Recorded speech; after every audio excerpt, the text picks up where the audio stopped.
Singer Krishna Star Bhakti. Singer Krishna Star Bhakti. Singer Krishna Star Bhakti.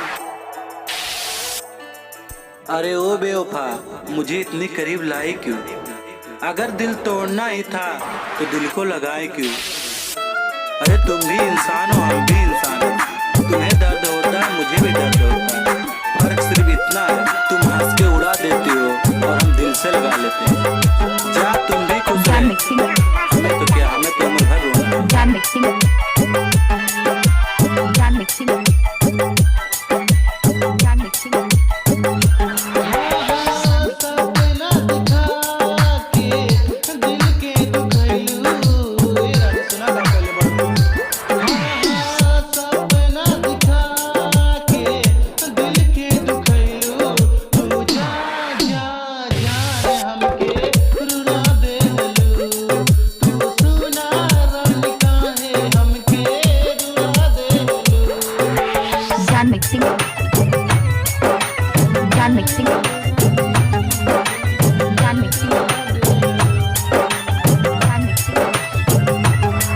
अगर मुझ में कोई कमी होती तो बता दिया होता।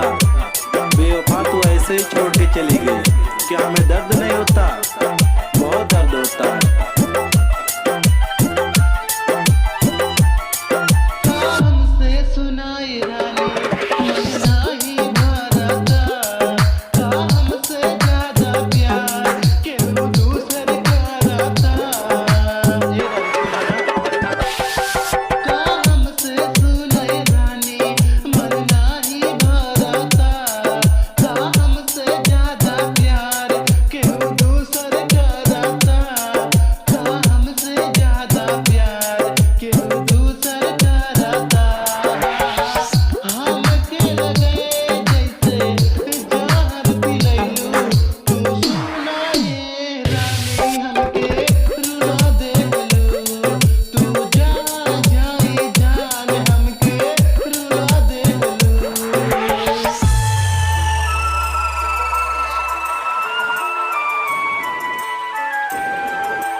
John mixing.